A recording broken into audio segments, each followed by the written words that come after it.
Entonces, si les parece, pues vamos a comenzar con la presentación. Mañana comenzamos práctica, ¿verdad? Ya ven, empezamos el martes para que les dé tiempo de poder, preparar para la tarea. Ya saben que como en todos los casos, seguiremos con las prácticas y una tarea.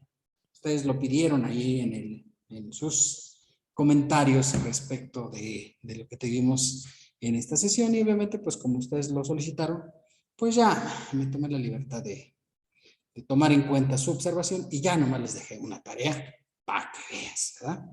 Pero les estaba dejando dos, ¿no? No sé si habían dado cuenta, pero les estaba dejando dos, entonces pues ya dije, si ustedes lo solicitan, ya nomás les voy a dejar una, salvo cuando tengamos examen, ¿vale?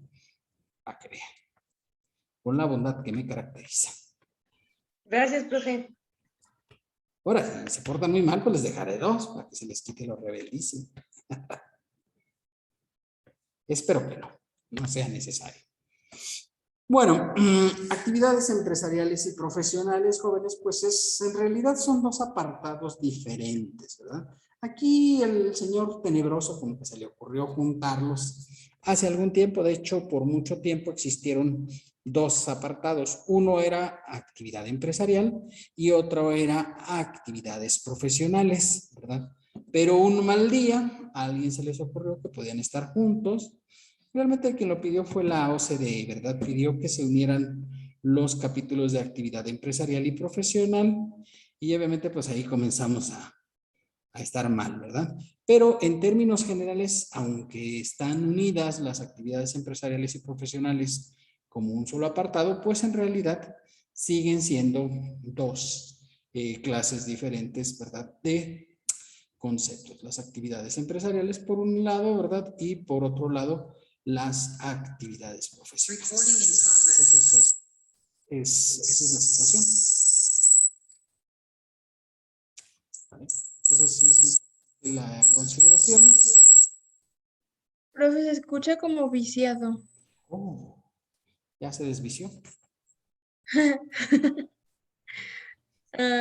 Sí, creo que sí. Bueno, ok. Perdón, no sé qué habrá pasado. Ahí sí, se metió, yo creo que una señal tenebrosa, ¿no? Entonces, ya se oye mejor, ¿no?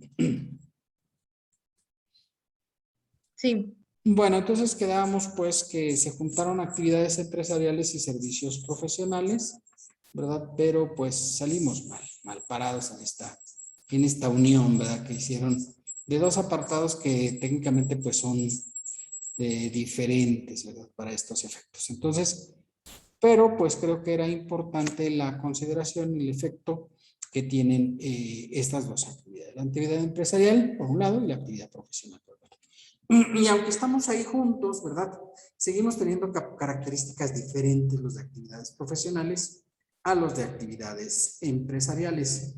Una de las fundamentales que tenemos de diferencia es, pues obviamente, pues las actividades que se realizan, pero quizá la que más reconoce el hecho es que los de actividades profesionales, pues les tienes que hacer una retención cuando los de actividades profesionales prestan servicios a personas morales, ¿verdad? En ese caso, te retienen el 10%. Pero los de actividades empresariales no les retiene nada. Entonces, es una diferencia sutil en cuanto a la parte de la persona. Y obviamente, pues vamos a ver ahorita en este apartado la sección primera, que es la de personas físicas con actividades empresariales y profesionales, conocidas así en el bajo mundo como el régimen general, ¿verdad? O sea, ustedes preguntan, el régimen general, es la importancia, digo, el régimen general, sí, pues es el régimen general lo que vamos a ver, ¿verdad? Así lo conocemos en el popular, ¿verdad? De manera popular a este apartado.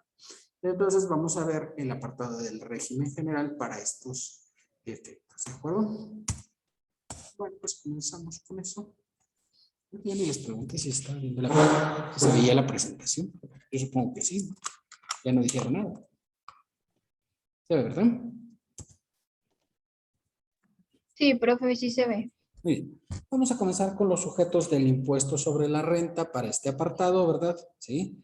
Y el artículo 100 establece que están obligados al pago del impuesto establecido en esta sección las personas físicas que recibieron ingresos de actividades empresariales o por la prestación de un servicio profesional. Esos son los obligados a realizar este tipo de actividades. ¿De acuerdo? Bueno, además de estos, que son los que realizan actividad empresarial y profesional en México, se consideran, ¿verdad? También los residentes en el extranjero, ¿verdad? Que tengan uno o varios establecimientos permanentes en el país, pagarán el impuesto sobre la renta en los términos de este capítulo por los ingresos atribuibles al mismo derivados de actividades empresariales o servicios profesionales. De hecho, fue una buena pregunta de examen, no sé si ustedes recuerdan, ¿verdad? Que les pregunté que qué se realizaba en una actividad empresarial o en un servicio profesional. ¿Sí recuerdan ustedes eso? Que había sido duda.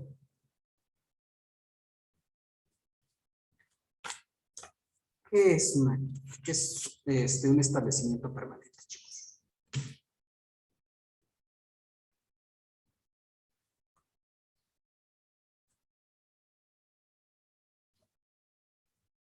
¿Se durmió toda mi concurrencia?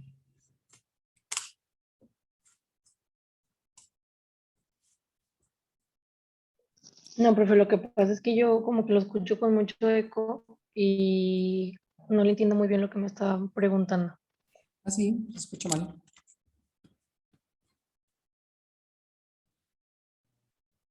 ¿Se está oyendo mal, chicos? El resto de los contribuyentes, digan. O callen para siempre. Se escucha bien, profe, pero suena un poquito quedito. Ah, le subimos al volumen. Eso puede ser que sea la situación. A ver si ya se oye mejor. ¿Qué no dice nada? Pues yo pienso que nos estamos oyendo bien y ustedes no dicen nada. Pues, ¿cómo puedo saber yo? ¿Ahora ya se Se oye escucha mejor? mejor, maestro. Ah, entonces parece que era la cuestión del volumen. Bueno, les decía que entonces en ese supuesto caso, ¿verdad? Que estamos tratando, ¿qué es un establecimiento permanente? Una pregunta de examen también, ¿no? Porque el establecimiento permanente venía de hecho desde las disposiciones generales.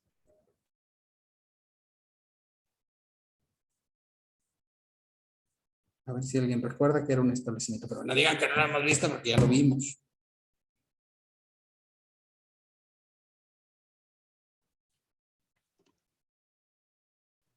Es donde tiene su principales bueno, su principal fuente de ingresos, pero para actividades profesionales o empresariales, algo así.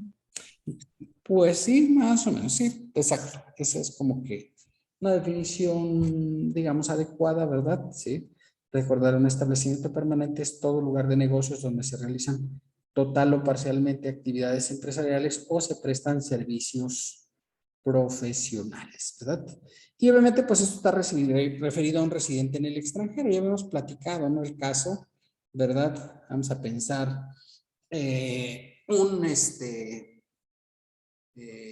pues un contador, ¿verdad? Que vive en la frontera, ¿verdad? En San Diego y viene a prestar servicios en Tijuana. Pues él vive oficialmente en San Diego, ¿verdad? En Estados Unidos, es americano, tiene su tarjeta de residencia de Estados Unidos y obviamente pues viene a prestar servicios en materia fundamentalmente de comercio exterior, ¿verdad? Es lo que hace, presta servicios de comercio exterior en nuestro país. ¿Puede ser? ¿Podría pasar eso? Sí, profe. Sí, y ubica pues su domicilio ahí en la calle Revolución, ahí en el centro de Tijuana, ¿verdad? Entonces, pues obviamente, pues por los servicios que presta ahí en Tijuana, pues tiene que pagar impuestos mexicanos, por supuesto, ¿verdad? Y a lo mejor él también trabaja en Estados Unidos, ¿verdad? Ya también hace operaciones de comercio exterior, pero en Estados Unidos. Entonces, pues tiene esa facilidad en las empresarial en la cual pues puede prestar servicios en el extranjero, ¿verdad? Y prestar servicios en México. Por los servicios en México, pues presta o realiza una actividad empresarial que está sujeta al capítulo segundo, sección primera del régimen general. A partir del año próximo, ¿verdad? Si no excede de 3,5 millones de ingresos, podrá inclusive afiliarse al régimen de confianza, ¿verdad? Y que ya ven que se va a crear a partir del año siguiente. Claro, siempre que se apruebe este nuevo régimen. No sabemos en realidad sobre si se va a aprobar este nuevo régimen. Hay algunas dudas, ¿verdad? Porque pues el mismo SAT está diciendo que muy probablemente esto va a disminuir los ingresos tributarios, ¿verdad? No sabemos entonces para qué lo propusieron, si lo propusieron ahí de parte del SAT, ¿verdad? El nuevo secretario de Hacienda, como pues, apenas está llegando, dice, que se joda. Que se recauda menos, pues se recaude menos y le vale todo, ¿no? Entonces, pues así está la situación, ¿sí? Entonces, al ser actividad empresarial o profesional, pues puede realizar, prestar servicios en México y se formaría un establecimiento permanente. Tiene que tener, obviamente, un lugar de negocios donde se realice la actividad del establecimiento permanente. Muy bien. Para este capítulo se consideran ingresos por actividades empresariales los provenientes de la realización de actividades comerciales, industriales, agrícolas, ganaderas, de pesca y silvícolas. Bueno, la primera, pues yo creo que no queda duda, ¿no? Las comerciales. Pues la operación de compra-venta de mercancías, ¿verdad? Esa es la operación comercial tradicional, ¿sí? Las actividades industriales, ¿sí? Díganme un ejemplo de alguna actividad industrial que les parezca, chicos. Ustedes creo que están viendo costos, ¿no? Pues la fabricación de textiles o de... La fabricación de textiles, de donde recibes el hilo y obviamente, pues a lo mejor si haces, no sé, chambritas, ¿verdad? Pues ya sacas las chambritas o si haces pantalones, pues recibes la tela y la conviertes en pantalones, pues obviamente ese sería el objeto sobre el cual versaría la situación fiscal, ¿verdad? Sobre la cual se grava el impuesto. Entonces, pues esa es una actividad industrial. Actividades agrícolas, ¿algún ejemplo, chicos? Cumplimiento de ganado. Bueno, si es compraventa, esa no es una actividad agrícola, ¿sí? Y además, pues no sería ahí. Esa iría en ganadería, ¿no? Por ejemplo, la venta de maquinarias agrícolas. No, tampoco porque pues, estás vendiendo. ¿Era comercial? Sería Ok. comercial, así es, esa no iría dentro de la cuestión agrícola. No es lo de primer nivel, que es como, por ejemplo, la producción de leche. Producción O de leche, engorda. aunque eso es más bien ganadería, ¿no? Sí. Profesor, Es como el sería la cultivo. Es como lo de la avena y eso. cultivo de de semillas y todo eso. Así es, ahí me salió un buen ejemplo, el cultivo de avena, por supuesto, ¿verdad? Y aunque diga, oiga, pero la avena es para el ganado, sí, porque yo me dedico a cultivar avena. A lo mejor también tengo ganado, ¿no? O sea, hay que ver cuál es la actividad preponderante, porque luego en la actividad agrícola se juntan mucho estas dos actividades, ¿no? La actividad de agropecuaria, porque pues yo tengo el rancho, entonces digo, pues ahí produzco a lo mejor, como ustedes dijeron, la avena, y luego con eso alimento al ganado. Entonces, tienes que determinar cuál es tu actividad preponderante. Oye, yo tengo 10 hectáreas de avena y tengo 2 vacas. ¿Cuál crees que sea la actividad preponderante? La agrícola. La agrícola, ¿verdad? Porque obviamente la producción agrícola seguramente es mayor que lo que producen las 2 vacas. Ah, no, las 2 vacas es para, pues yo hasta me echo casi la leche, esa que dan las 2 vacas, ¿no? Entonces, ahí la actividad preponderante sería agrícola, ¿de acuerdo? Se pueden tener las dos, sí, pero hay que determinar cuál es la preponderante. Y la preponderante, pues obviamente es la que tengas mayores ingresos. En realidad no hay grandes diferencias entre una y otra, o sea, ya lo veremos, ¿verdad? Que la actividad agrícola y la actividad ganadera pues son similares.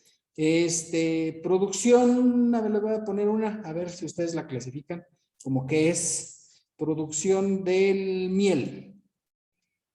Tengo abejas y produzco miel, ¿puede ser? ¿Agrícola? ¿Sería silvícola? Sería silvícola, no. Apícola.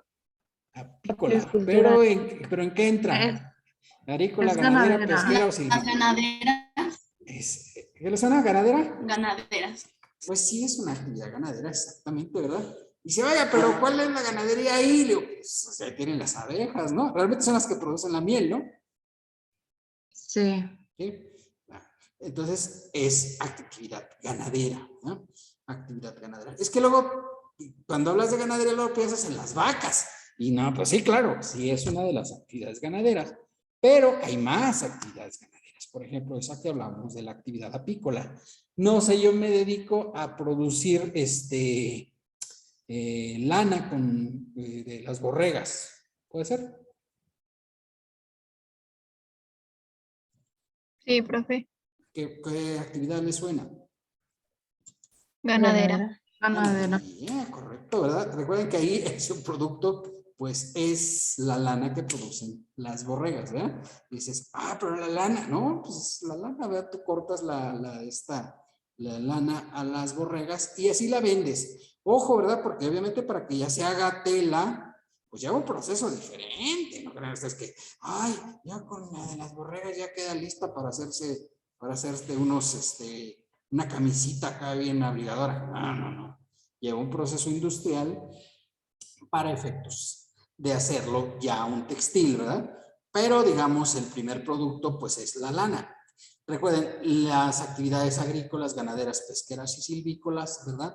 Son la primera enajenación de los productos, ¿sí? O sea, si yo digo, oye, pero es que esa lana necesita para convertirla de una vez como en un tipo textil, pues hay un proceso industrial. Entonces ya no es una actividad agrícola, ¿están de acuerdo? Ya no es una actividad, perdón, ganadera. Ya se convertiría en una actividad industrial, el convertir la lana en productos textiles, ¿verdad? Porque pues, si ustedes van al Soriana o al Walmart, pues ahí ya encuentran ropa hecha de lana, ¿cierto? Pero más bien le llaman salea, Así ya es. cuando está procesada. Cuando está procesada. No sabía yo el término, muy bien. Me parece adecuada su aclaración. No conocía yo el término, pero sí es un proceso ya industrial, ¿sí? Ya hacer el proceso. Y eso ya pasa aquí a esta parte de la industria, ¿verdad? ¿Sí? Como ustedes ven, ahí viene dentro de los apartados la actividad industrial, pero ya es otra actividad diferente y obviamente pues es diferente el tratamiento fiscal, ¿de acuerdo? Bueno, vámonos a la siguiente, la pesca, ¿sí? Díganme algún ejemplo de pesca.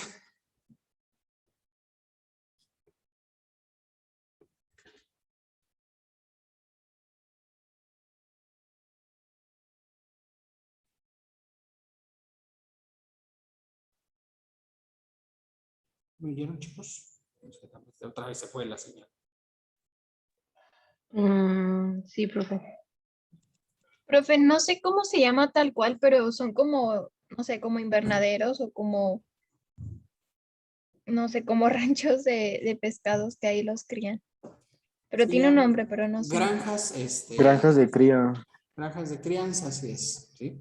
Aquí en Aguascalientes no hay muchas, ¿no? Pero Sinaloa, por ejemplo, es del estado que tiene mayor cantidad de granjas, de este tipo de granjas de pesca, ¿verdad? Entonces ahí, pues, de hecho, no sé si ustedes saben, pero más del 70% del camarón que se consume en nuestro país, pues no es camarón que se obtenga del mar, ¿verdad? ¿Sí? Sino se obtienen estas granjas, de pesca, ¿verdad? Entonces es la actividad pesquera, ¿sí? Efectivamente dices, oiga, pero yo ahí lo que hago es que pues meto los camarones pequeñitos, ¿verdad? Sí, creo digamos, cosecho los camarones y luego después ya los saco cuando ya están listos para la venta, ¿sí? Pues realmente sigue siendo la actividad de pesca y se considera como tal, ¿de acuerdo? Entonces, pues, por ejemplo, y obviamente, pues, no sé, peces, ¿verdad? A mí me tocó en Colombia, pues nos llevaron ahí a una granja donde producían pez dragón, ¿verdad? Pez dragón. Y estaba así bien, o sea, como uno estaba de este vuelo, el pez dragón. Inclusive nos tocó probar piraña. No sé si ustedes han probado la piraña, pero es sabrosa la piraña, fíjate. Yo creo que se come sangre y todo, pero que hacer sabrosita. Entonces, pues ahí en Colombia también nos sirvieron piraña y en la zona del Amazonas pues había pirañas y pues dijimos, órale, venga la piraña y pues no la comimos. Obviamente ya la boquita pues no le entras porque está medio rasposa, o sea, capaz que sí te cortas. La verdad es que sí está así. Pero sí, pues, se ven con esas cosas, ¿no? Entonces estos producían pez dragón, ¿verdad? Y luego lo exportaban a China, porque los chinos saben que son muy aficionados a los dragones, ¿no? Y entonces estaba bonito el pez dragón, era como amarillito, así como que raro. Estaba padre, pero pues nosotros dijimos, pues vénganos tu dragonera comida y pues que nos comemos un pececito dragón. Muy sabroso, por cierto. ¿Sí? Entonces, para que veas, fíjate, ahí está, opciones, ¿no? Aquí, pues, ¿qué otro pez se podrá producir? No sé, bagre, mojarra tilapia, ¿verdad? También, pues, todos estos productos, pues, ya se producen en estas granjas de pesca. Bien, actividad silvícola, jóvenes. ¿Qué es la actividad silvícola? Alguien dijo algo hace rato, pero no era eso. Como, ¿Ande? es Parte del como, por profe, creo ejemplo, que hablan de los que aprovechan, por ejemplo, la madera de los terrenos, ¿no? La madera. Tener los árboles y vender eso Correcto. ¿Para qué se puede utilizar la madera? para el papel. Para el papel, claro, que es una cosa muy importante, ¿verdad? Pero, pues, ¿para qué otras cosas? También para pues por ejemplo, para hacer muebles. Muebles también, por supuesto, ¿verdad? Sí, exactamente. La madera, de hecho, pues es un producto que es de uso múltiple, ¿no? O sea, no nada más el papel, la madera, los muebles, para la construcción inclusive, ¿verdad? Porque ya ven que también, pues, no sé, los colados los hacen con madera, los soportes para las obras son los polines y cosas así, todos esos de madera. Entonces, pues la madera tiene muchos usos, ¿verdad? Entonces, la actividad silvícola es el uso o aprovechamiento de la madera, ¿verdad? Para fines, fundamentalmente industriales, ¿no? ¿Sí? Pero recordar, estos productos, o sea, la agricultura, ganadería, pesca y silvicultura, es referida fundamentalmente cuando se hace la primera enajenación, ¿sí? La primera venta. Si ya dices, oiga, yo voy a dedicarme, o sea, pues no nada más voy a hacer la madera, sino también, voy a hacer yo los muebles. Ah, no. Entonces, ya ahí pasa de ser una actividad de primera mano, ¿verdad? A hacer una actividad industrial, ¿verdad? Entonces hay que tener cuidado con eso porque puedes perder ciertos beneficios que hay para la agricultura, ganadería, pesca y silvicultura, ¿de acuerdo? Que parece que los van a quitar el año próximo, ¿sí? Entonces ya van a quitar los beneficios fiscales a la actividad agrícola, ganadera, pesquera y silvícola, ¿de acuerdo? ¿Qué beneficios Entonces, van a quitar de los agapes, profe? ¿mande? ¿Qué beneficios van a quitar de los agapes? Oops, everywhere. Sí, ya van a quitar, bueno, es que de hecho va a desaparecer el apartado de agapes de personas físicas. ¿Sí? Las personas físicas de agapes las van a pasar al régimen de confianza. ¿Sí? Entonces el 74, que lo vamos a ver nosotros, o sea, porque pues nosotros tenemos que ver las disposiciones vigentes. Y entonces, pues ya no van a tener el beneficio de las 40 UMAS, ¿verdad? Exentas, y tampoco van a tener el beneficio de la reducción del 40% del impuesto sobre la renta, entre otras cosas que van a perder los de agricultura, ganadería, pesca y silvicultura. El fisco se dio cuenta que los agapes ya no son tan pobres como antes, entonces dijo, ay no, pues entonces ahora que ya son ricos tienen que pagar como todos, y entonces ya los van a perjudicar como a todos los demás. Por lo pronto, bueno, recuerden que ese régimen todavía no se aprueba, ¿no? O sea, está pendiente la aprobación del régimen de confianza y obviamente pues las modificaciones que va a traer aparejadas este régimen, como esta desaparición de los beneficios para los de agricultura, pesca y silvicultura, ¿verdad? Que pues ya veremos que pues, los beneficios eran buenos, eran. Profe, Sí. dijo 40 UMAS y 40% sobre qué?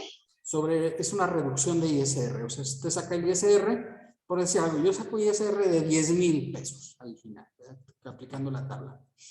Y dice, ok, 10,000 pesos y redúcele 40%. Entonces, ¿cuánto pagaría? Si le reduce el 40% a 10,000.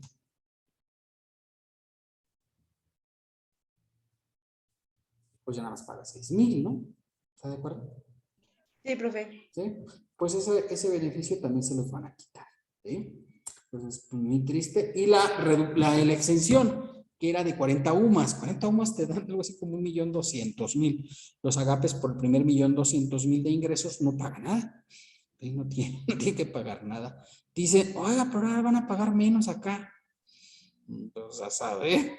La verdad, si antes no pagaban nada, bueno, o sea, ya 1.200.000 es un ingreso más o menos bueno. Entonces, el primer 1.200.000 no pagaba nada. Y luego de ahí empezaba a pagar, pero todavía empezaba a pagar y le aplicaba la reducción del 40%. Entonces dices, uy, pues era buena la reducción. Pues sí, era. ¿Sí? Parece. De todos modos, todavía vamos a ver eso. Aún en ese entorno, pues es interesante conocer, pues, un poquito la historia, pues, para ver a ver qué pasa.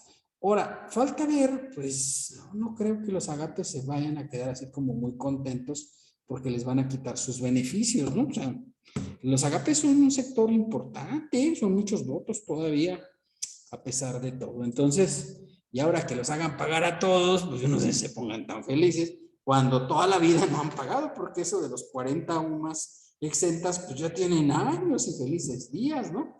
Yo desde que me acuerdo han tenido beneficios fiscales los de agricultura, ganadería, pesca, agricultura.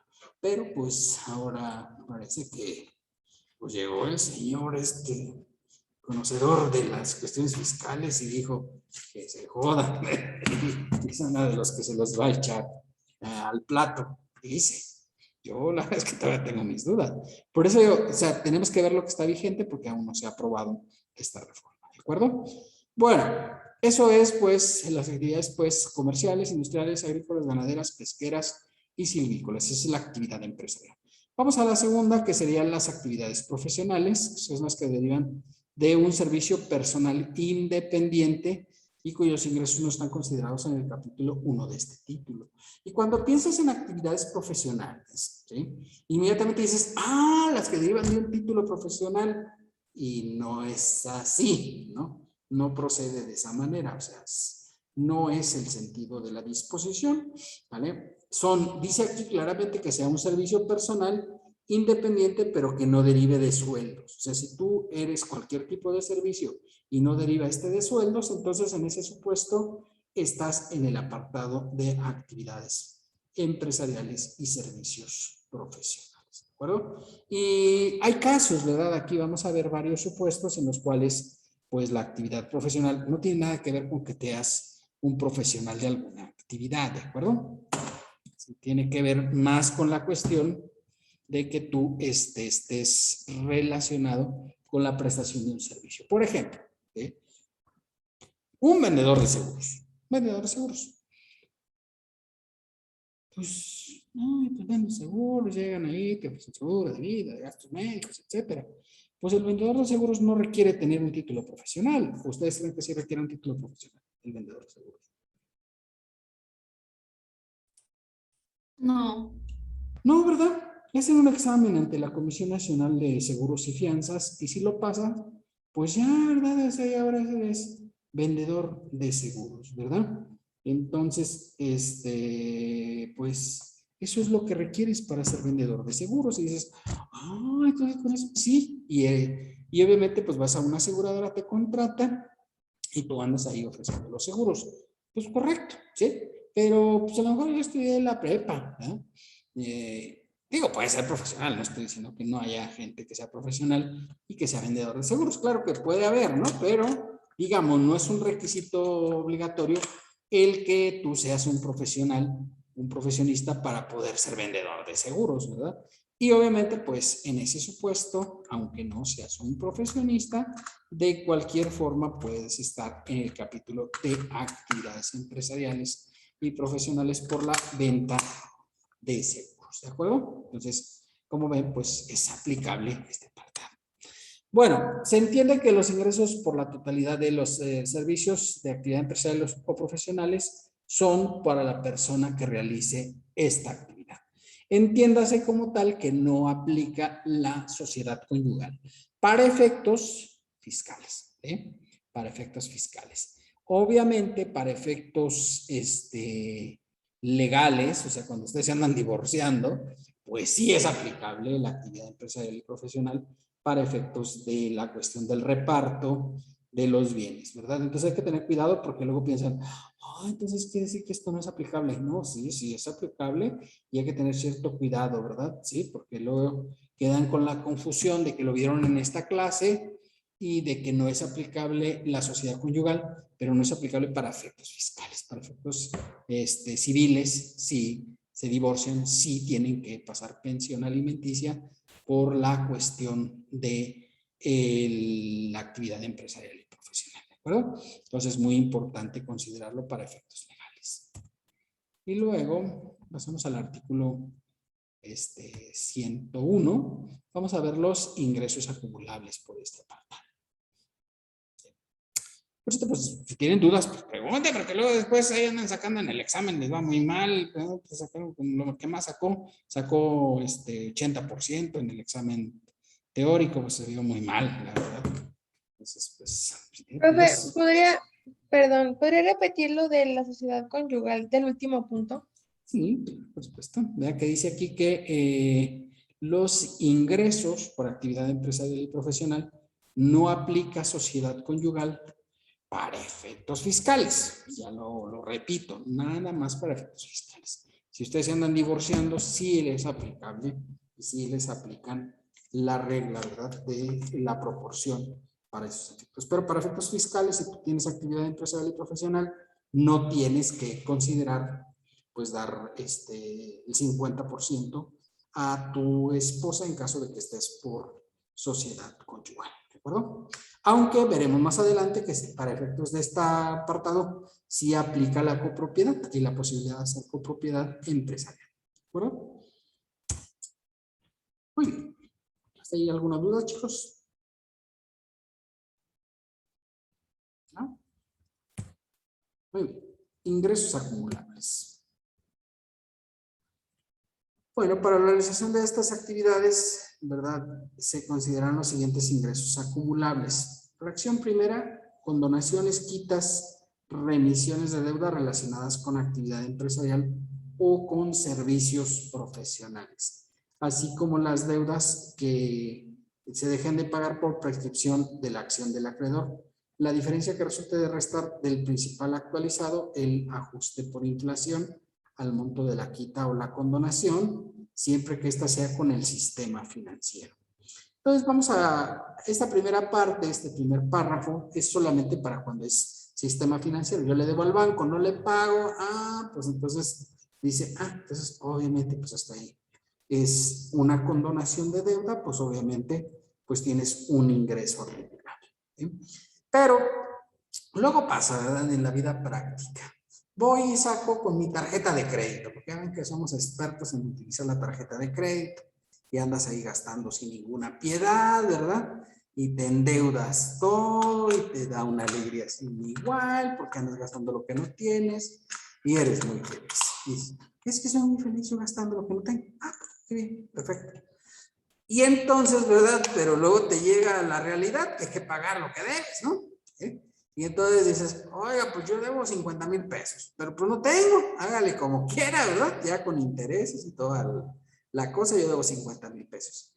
Y llega el banco y te dice, bueno, está bien, págueme 20,000 pesos y ahí la dejamos, porque pues no, ya vi que no tiene usted con qué pagarme.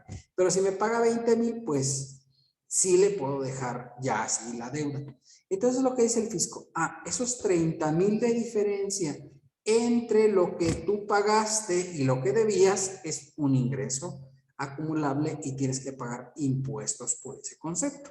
Hay que restarle la inflación a este concepto y la diferencia sería el valor que tendrías que realizar como ingreso acumulable cuando fuera con el sistema financiero, ¿verdad? Si no es con el sistema financiero, que es lo que dice el segundo párrafo, que en caso de condenaciones o remisiones de deuda otorgadas por personas distintas al sistema financiero se acumulará el total de las condonaciones o quitas o remisiones de deuda.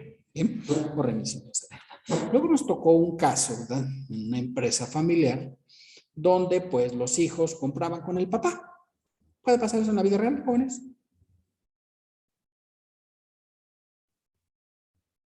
Suena lógico y... Sí. Pues sí, los hijos, o sea, el papá hace la empresa, invita a sus hijos a hacer empresa y los hijos van y compran con él. Ya saben cómo se las casca, ¿no? El asunto. Y entonces, obviamente, pues todo hasta ahí todo parece muy bien, alegría sin igual y todo, todos son muy felices y demás, pero los hijos empiezan a atrasar, ¿verdad? Y de repente uno de los hijos debía 2 millones de pesos al papá, ¿verdad? Y el papá pues dijo, bueno, ¿sabes qué? está bien, ya no me pagues los 2 millones de pesos, ¿sí? Ya no me dejes de pagar eso, pero ¿sabes qué? Lo que me vayas comprando, porque le sigas comprando además, ¿no? Dice, a eso me lo vas pagando de contado. Dice, ah, pues está bien.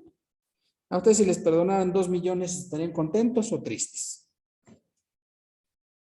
Contentos, profe. Entonces, Así es, papá, obviamente, ¿no? Se joda. Bueno, pues entonces este papá, ¿verdad? Pues ya le dijo, oye, ¿sabes qué? Pues ya, ¿verdad? Págame todo lo nuevo. Y entonces ya el chavo, pues ya se puso las pilas y se puso a pagar todo lo nuevo. Lo demás anterior, pues ya se lo había gastado, ¿no?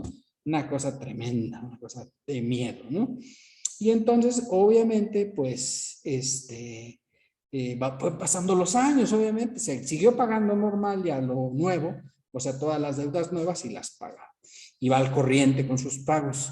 Pero claro, o sea, ocurre que pues el tiempo cura todo, ¿no? ¿Sí?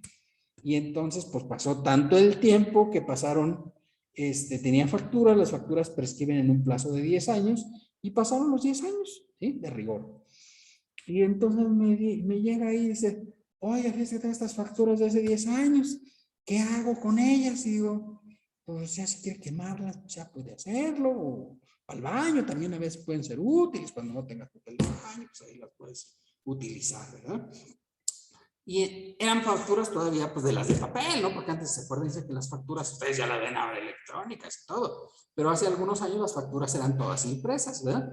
Inclusive se hacían en una imprenta autorizada, o sea, no eran cualquier tipo de factura, puede ser, ay, voy a agarrar este papel e imprimir, no, pues no, eran una imprenta autorizada.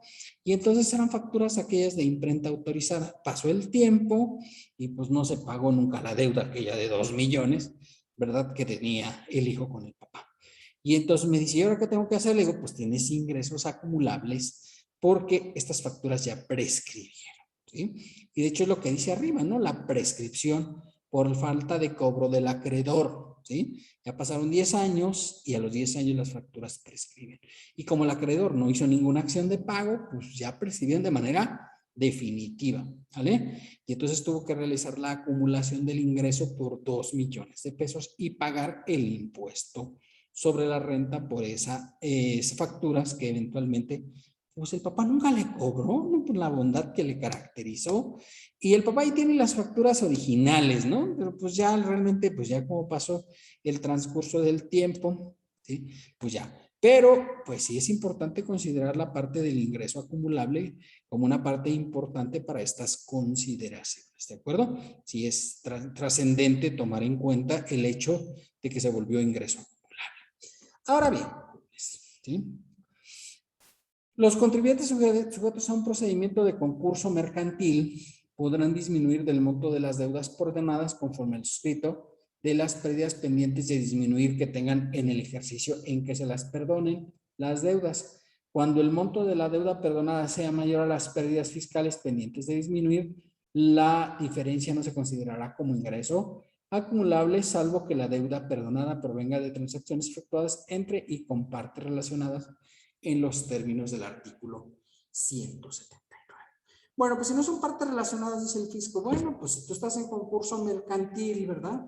¿Sí? En ese supuesto, ¿sí? Eventualmente, pues puedes optar por considerar la parte de las deudas perdonadas como parte de los ingresos acumulables. ¿Alguien sabe qué es un concurso mercantil? ¿O oído hablar de eso? No, no le suena. Sí, es cuando, sí, profe. como lo que pasó con la comercial mexicana que entró en concurso mercantil. Y además es un caso muy interesante. No sé si ustedes supieron lo que les pasó a la comercial mexicana, ¿verdad? Había un joven ahí, por cierto, financiero. Yo creo que no era muy listo porque pues se nota la cosa, ¿no? Se nota la situación. ¿Sí saben lo que pasó con comercial? No lo saben.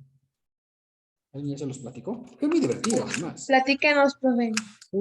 Mira, resulta que el joven de la comercial mexicana, ¿sí? La comercial mexicana pues, realiza operaciones de comercio exterior, están de acuerdo, ¿no? En algunas cosas compra del exterior, ¿no? Que importa, pues. ¿Están de acuerdo? ¿No? Sí. Sí. Sí, ¿verdad? Suena lógico, ¿no? O sea, hay muchos productos ahí de importación en la comercial mexicana.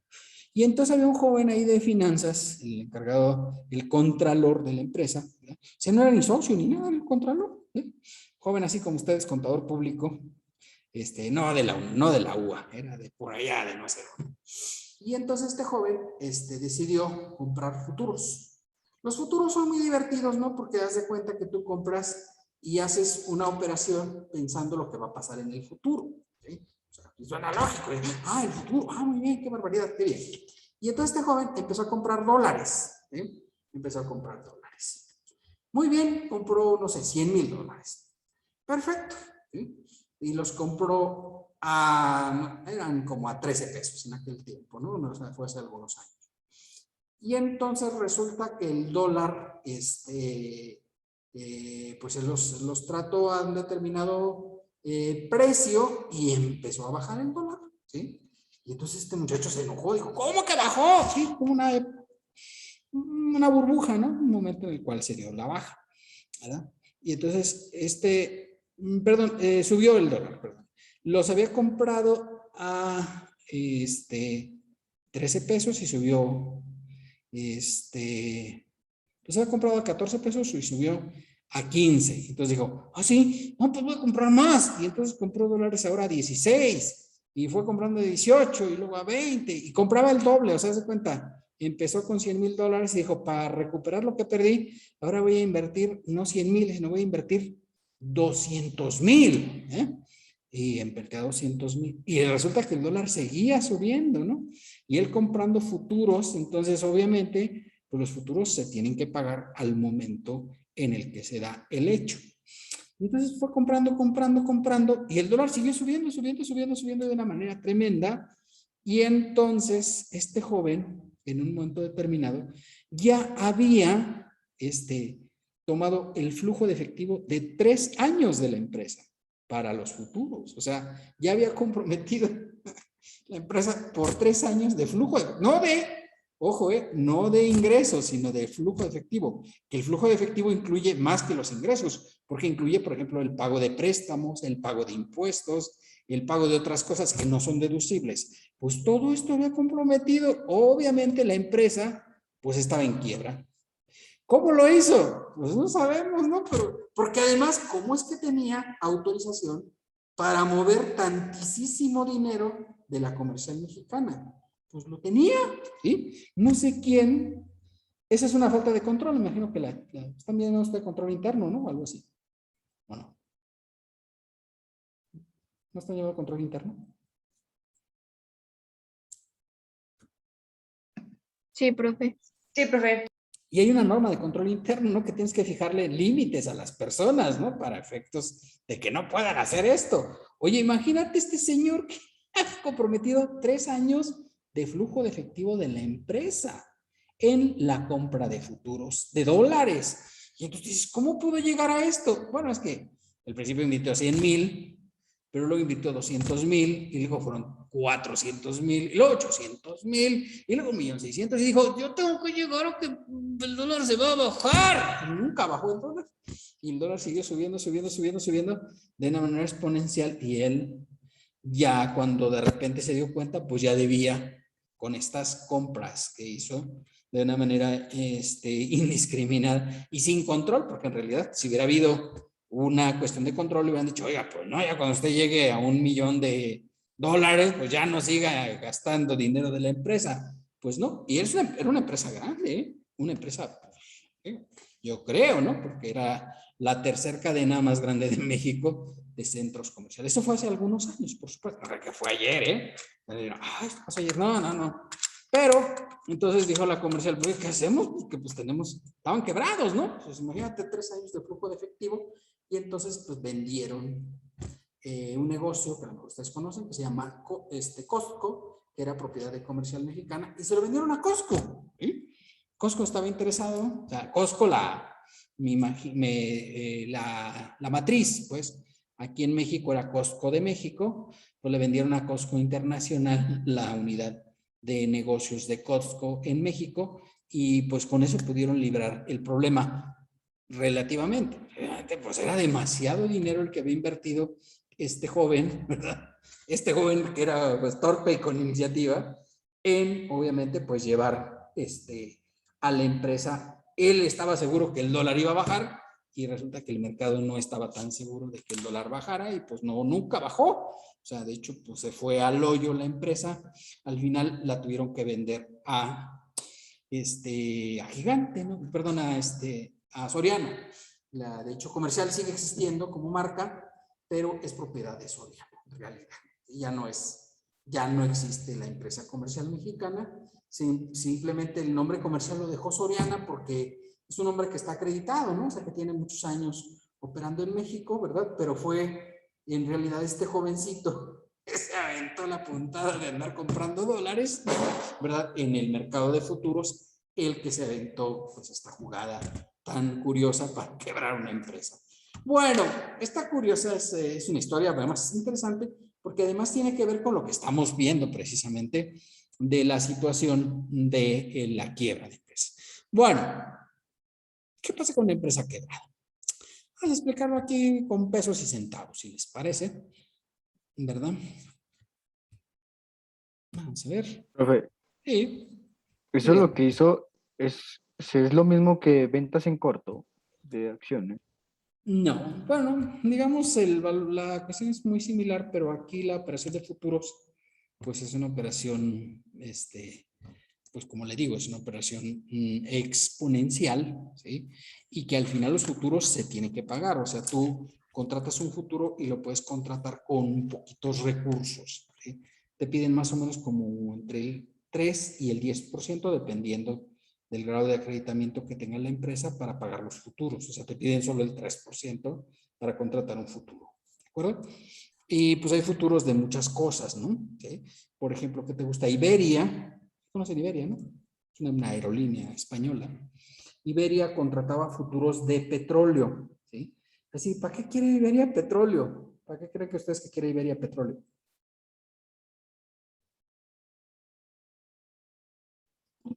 Pues para la misma aerolínea.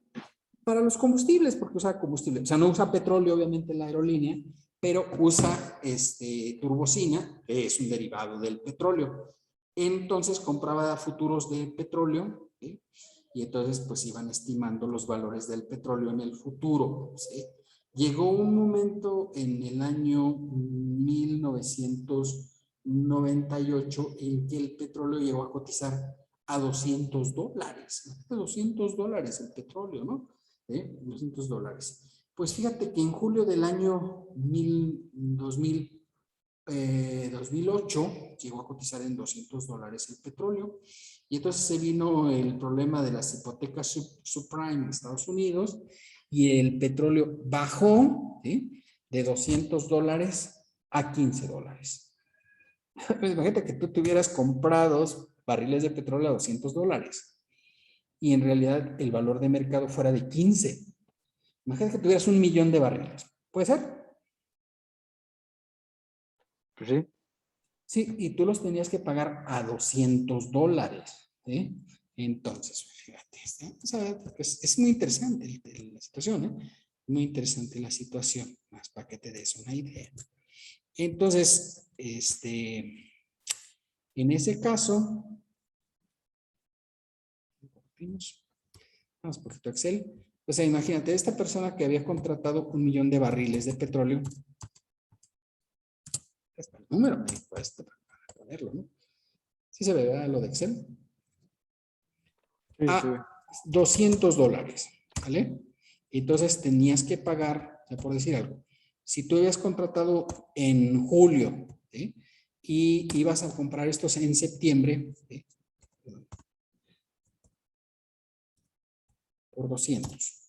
Entonces tenías que pagar $200 millones. ¿Sí? Puede pasar una empresa muy grande, por supuesto, para hacer este tipo de transacciones.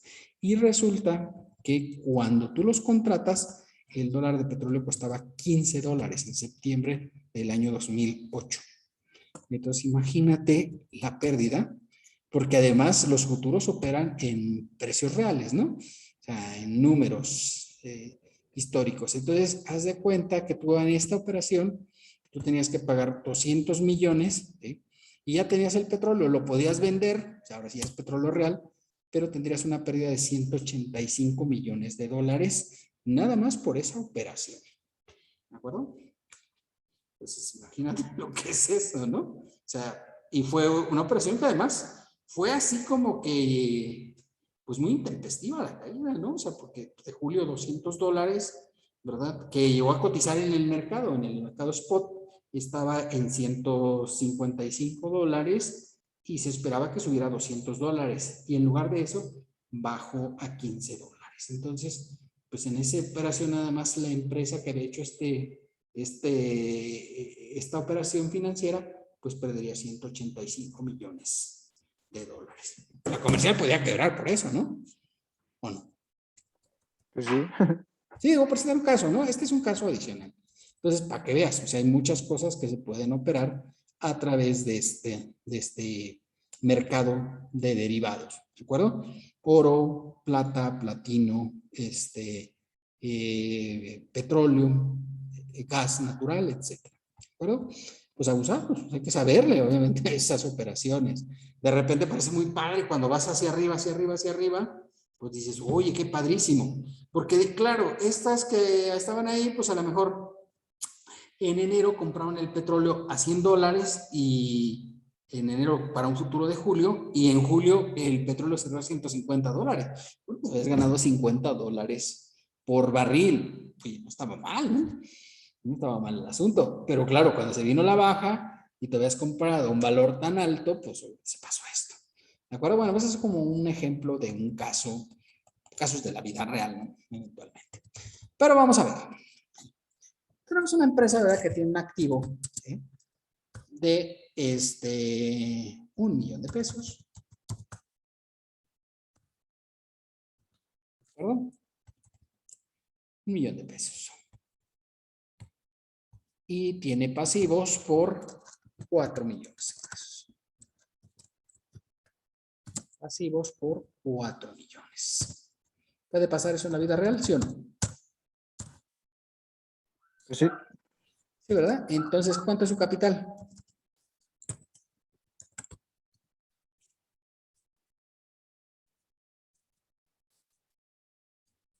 ¿3 millones? Menos 3 millones. ¿no? Menos 3 millones, sí. Sí, porque acuérdense que se resta, ¿no? El activo menos el pasivo es el que da el capital. Y entonces digo, tengo capital de menos 3 millones. ¿Está quebrada o no está quebrada? Pues puede que sí, pero puede que no también, ¿no? Porque, o sea, Definitivamente está quebrada. pero, por ejemplo, un pasivo puede ser de que, no sé, de que se endeudó por mercancía, pero le falta vender y por eso le dé ese negativo. No creo. Ese flujo no está generando lo suficiente. Entonces, de todo, no, o sea, cualquier empresa que tenga este balance general está quebrada. Aquí en China y en Roma y en donde lo quieras ver, ¿no? O sea, este balance general es para quiebra total, ¿no? Porque quiere decir que tienes apenas el 25% de los adeudos. ¿Estás de acuerdo? O sea, tú puedes pagar 25% de cada peso. Sí. Sí, estamos de acuerdo, ¿no? Entonces un juez determina y dictamina esta empresa y dice, bueno, ok, vamos a sacar el peso de quiebra. ¿Qué es el peso de quiebra? Bueno, pues saca el juez y dice, bueno, pues ok, ¿verdad? O sea, y no son estos financieros preparados por la administración, habitualmente se nombra un interventor que es el que determina los estados financieros, ¿eh? Porque luego las administraciones pues pueden fingir, ¿no? Y entonces digo, tengo 4 pesos de activo por cada de pasivo. Entonces, pues obviamente mini peso de quiebra, ¿qué sería? De 0.25. ¿Estamos de acuerdo? O sea, al dividir 1 millón entre 4 millones, pues te da 0.25. Y entonces llega un proveedor que dice, oiga, pero a mí me deben 100,000 pesos. ¿Sí? Yo tengo una deuda de 100,000 pesos. ¿De acuerdo? ¿Puede ser? Sí. ¿Sí? Y entonces le dice el juez, muy bien, ¿está usted de acuerdo en que le paguen 25,000? ¿Y qué puedes decir? ¿Estás de acuerdo o no estás de acuerdo? Pues que no. Pues tú puedes decir que no estás de acuerdo, obviamente. pero eventualmente el juez es el que dictamina y dice, no, pues es que es lo que se puede, ¿no? O sea, es lo que hay, ¿no? Hay 1 millón de activos por 4 millones de pasivos. Entonces, este que tiene 100,000, pues le vamos a pagar 25,000. Y con esos 25,000, pues ya está pagada la deuda, ¿de acuerdo? Entonces, claro, dices, oiga, pero pues entonces aquí hay una condonación de deuda, ¿están de acuerdo? ¿Sí o no? Si no se ve una Sí. condonación. Sí, porque te están perdonando, ¿no? Sí. Es Nada más 75, ¿no? es 75,000, es lo que te están perdonando, ¿de acuerdo? Entonces dice el fisco, técnicamente, pues lo que dice este artículo es que tendría que ser ingreso acumulable. Y como no es sistema financiero, todo es acumulable, ¿de acuerdo? Y así van llegando los distintos proveedores y les van diciendo, ah, mire usted que le debo 3 millones, ¿sí? 3 millones, ¿verdad? Entonces, pues ya no le voy a pagar 3 millones, ¿sí? Sino que le voy a pagar únicamente, en este caso, lo multiplicamos por el punto 25. ¿Sí? Y entonces multiplicas esto por el peso de quiebra, ¿de acuerdo? Y obviamente pues ya le pagarías 750,000 pesos. Y evidentemente pues aquí también habría, evidentemente, pues una condonación de deuda. Lo que dice el fisco, dice, ok, se va a hacer eso con todos los proveedores, ¿sí? Si alguno no está de acuerdo, pues puede ir al amparo, ¿verdad? Y ver, a ver si puede conseguir más recursos. Difícilmente, porque pues, si es una empresa que está quebrada, pues ¿de dónde va a sacar dinero para pagarles al resto de los acreedores? Pues lo habitual es que se vayan pues con lo que hay, ¿no? O sea, no queda más y ya se va yendo al valor de lo que hay. Así para no hacerlo muy largo, ¿no? Porque obviamente pues puede hacer esto muchas operaciones, pero son 3 acreedores para que veas que no es una cosa así como que para morirse, ¿no? Entonces, en estos 3 acreedores, ¿sí? Se completa todo el pasivo. Entonces, a este le pagarían, a este que le deben 900,000, le pagarían 225,000. Y habría una condonación de deuda de 675,000. Pues toda esta suma de condonaciones de deuda, dice el fisco, ok, esta empresa debería pagar impuestos por 3 millones. Dice, pues ¿de dónde va a pagar si no tiene para pagarle a sus proveedores, no? Y entonces lo que dice el fisco, dice, está bien, ¿sí? Pero si tienes pérdidas fiscales, los 3 millones resta los de las pérdidas fiscales. Y a lo mejor yo tengo pérdidas fiscales, ¿verdad? Tengo pérdidas fiscales, pero no de 3 millones. De 1 millón de pesos. Y entonces el fisco, no te preocupes, o sea, agarra el millón, ¿verdad? Y no importa que no tengas los 3 millones para restarlo, de cualquier forma, ya considera que no es acumulable. Esto es para una empresa que está en concurso mercantil, ¿de acuerdo? No es para cualquier empresa que dice, yo quiero así pagar. No es así. No es así, ¿vale? Entonces, eventualmente, pues en este caso, eliminas las pérdidas fiscales y ya te quedan 0 de pérdidas fiscales y el resto del ingreso ya no es acumulable. No tienes que pagar impuestos por este concepto, ¿de acuerdo? Pues esa es digamos que la cuestión sobre este apartado, ¿verdad? Para las empresas que están en el apartado de concurso mercantil, ¿de acuerdo? Bien, ¿dudas hasta aquí? Profe, me podría, bueno, sí entendí como todo, pero ¿dónde sacamos el punto 25? Divide usted 4 millones entre 1 millón. Ok. ¿Sí? Perdón, 1 millón entre 4 millones, perdón. Si es el activo entre el pasivo, por supuesto. Así es como saca el peso de quiebra. Y este se le conoce como peso de quiebra. Y aquí puede ser 3 proveedores, ¿no? Pero habitualmente, luego en las empresas no son 3 proveedores, ¿no? Hay muchísimos proveedores, ¿verdad? Y entre todos se va a tener que firmar el acuerdo de quiebra, con el cual pues ya se da por terminado el balance de la empresa que se ha declarado en concurso mercantil, ¿verdad? Y posteriormente quiebra para efectos de liquidar. ¿Sí? ¿Ha habido empresas muy grandes que han entrado en concurso mercantil? Sí, ¿sí? Por ejemplo, Aeroméxico, se la conoce, ¿no? Aeroméxico. Sí. Sí, en Estados Unidos, no en México, entró en Chapter 11, que es el Chapter 11 en Estados Unidos es el concurso mercantil. y entró a concurso mercantil en Estados Unidos porque no podía pagarle a sus proveedores. Así, ¿por qué en Estados Unidos? Bueno, lo que pasa es que los aviones que renta Aeroméxico, pues ¿dónde cree que los renta? Renta a Boeing, que es una empresa de Estados Unidos, ¿cierto? ¿O no? ¿Suena lógico? Y entonces, obviamente, pues va y le renta a Boeing. Entonces dice, no, sabes que no tengo para pagarte. Si quiero pagarte, pero no tengo. Entonces dice, pues hago un Chapter 11 y solicito el concurso mercantil, ¿de acuerdo?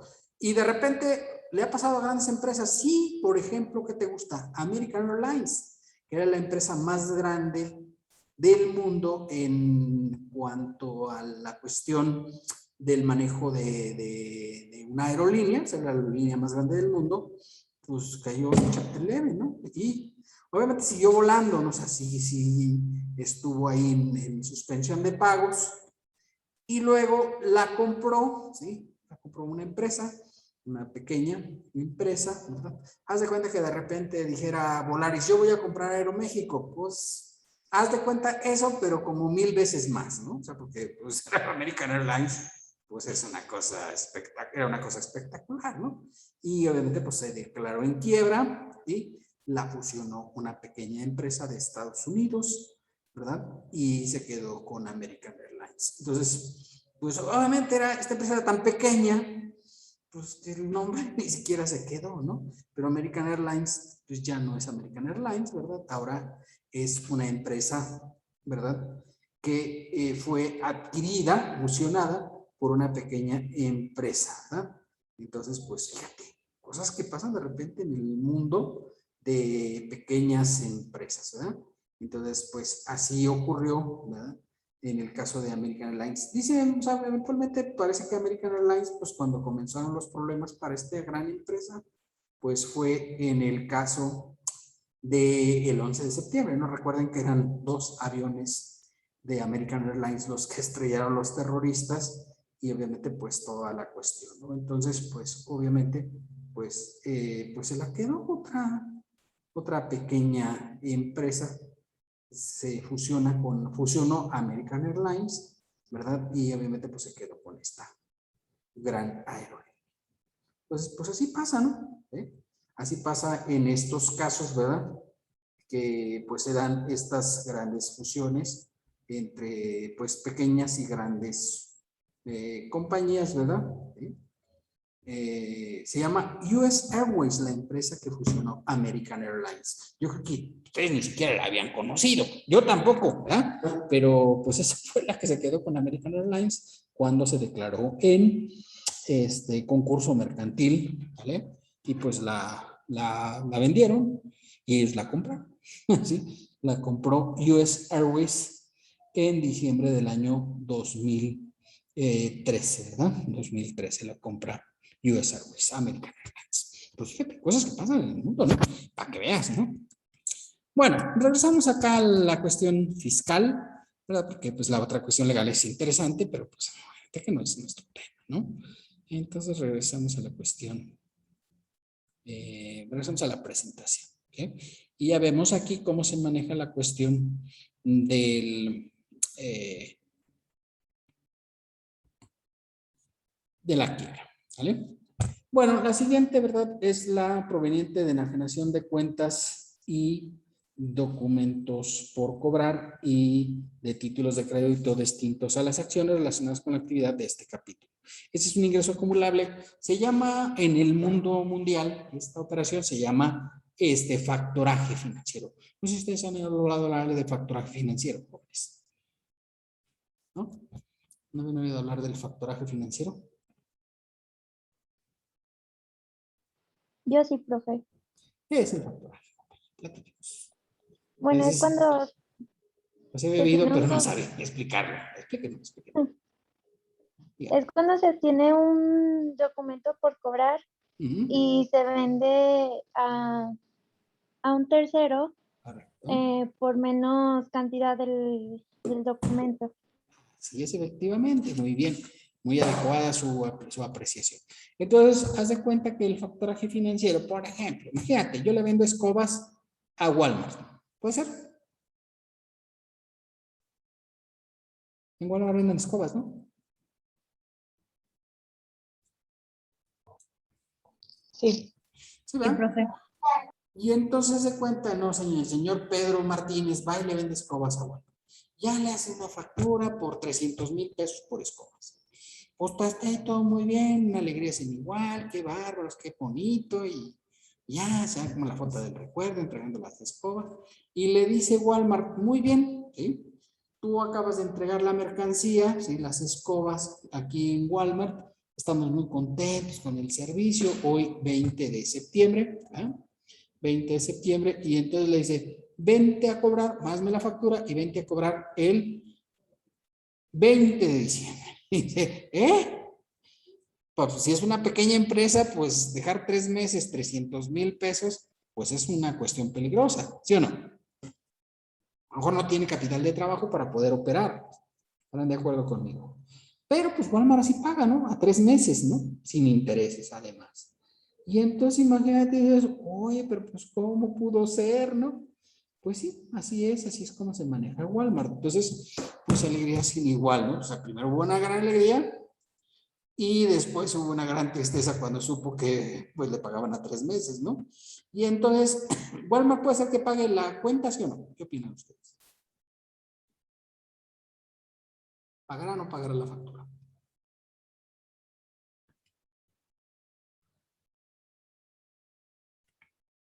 ¿Qué Sí, opinan? profe.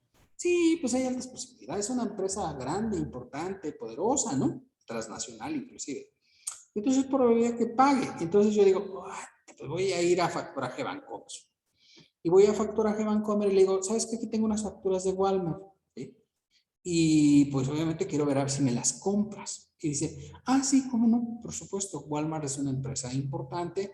¿Cuánto tiempo te va a pagar? No, pues al 20 de diciembre. Correcto. ¿Cuánto tienes? 300,000. Mira, pues ahí te van estos 290,000 pesos. Y puedes poner un número, ¿verdad? Y entonces, pues te lo venden, te lo compran a un valor inferior. ¿Por qué hay esta diferencia de 300,000 a 290,000? ¿Qué les suena a ustedes, chicos? ¿Es como el costo del tiempo? El costo del interés, ¿no? Digamos, ¿no? O sea, pues claro, la empresa de factoraje cobra un interés por este servicio. Y de hecho, cuando tú haces la operación, te dices, ok, meto a bancos 290,000 y obviamente pues cargo 10,000 pesos a intereses a favor, perdón, a cargo, ¿verdad? Y entonces, obviamente, pues ya queda la operación complementada. ¿Sí? Bancomer inclusive te da factura por los intereses que te está cobrando. Entonces, pues sí es una operación, ¿verdad? Que esté relacionada, pero pues que tiene cierto valor económico, financiero que se tiene que considerar por la operación. ¿Estamos bien?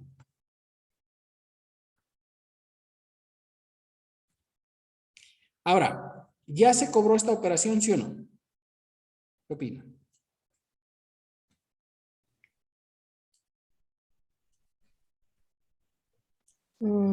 Pues todavía falta que Walmart pague, ¿no? Pero a mí ya me pagaron, ¿no? Sí. Entonces yo ya cobré. Recuerden que las personas físicas de actividad empresarial y profesional consideran los ingresos hasta que están efectivamente cobrados. Digo, no, es que a mí ya me pagaron, ¿verdad? No me pagó Walmart, me pagó en este caso Factoraje Bancomer, pero yo ya cobré, ¿sí? Yo ya cobré el dinero, entonces ya se considera un ingreso acumulable porque efectivamente pues yo he cobrado. Ahora, habitualmente lo que tengo que hacer con la empresa que me está comprando las cuentas, ¿verdad? Es mandarles una notificación a la empresa para que ya no le vayan a pagar al deudor, o sea, no me vayan a pagar a mí, sino a quién le deben de pagar ya. En este caso a Walmart, ¿a quién le debe de pagar?